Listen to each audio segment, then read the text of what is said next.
Peterson heard a loud noise late on October 2nd, 1973. She looked out her window and saw a man backing away from Archie McKay's car. Police searched and questioned everyone at the paper, everyone who knew Archie, and still came up with nothing. Who would want to kill McKay and why? His editors tell us he wasn't working on a controversial story, but someone apparently felt threatened enough to kill McKay or have him killed.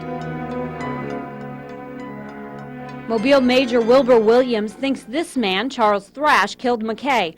1 year after the murder, Williams testified against Thrash during a trial in Shreveport, Louisiana. Williams was shocked by what the officers there told him. They had arrested a guy in a car that was stolen from Mobile around the time of the murder. They had documentation in the car that could put him in Mobile for 30 days prior to the day that Archie McKay was murdered.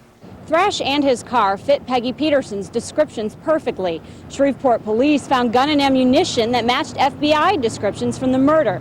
But when Williams brought this information to detectives here in Mobile and to the district attorney's office, he says they ignored him.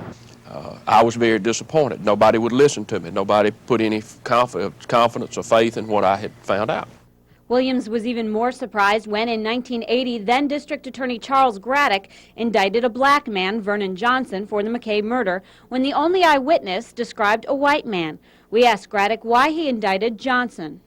I don't know. You know, it's so long ago, I'd have to look and see what all the evidence was. I just don't recall now. We refreshed his memory by playing this tape of the grand jury proceedings as Graddick talks about Peggy Peterson's testimony.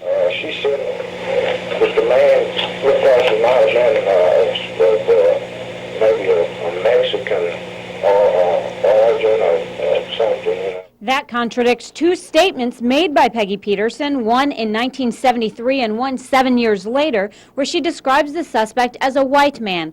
But Graddick still remembers a different description.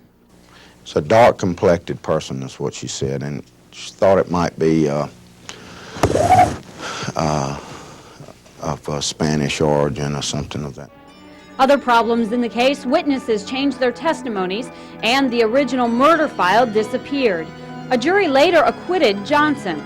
Once again, Wilbur Williams presented his evidence about Charles Thrash, and this time people listened, but the murder would not be solved.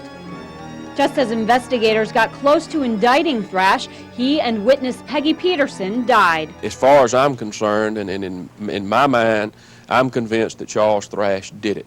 The only questions that remain in my mind are two: who and why.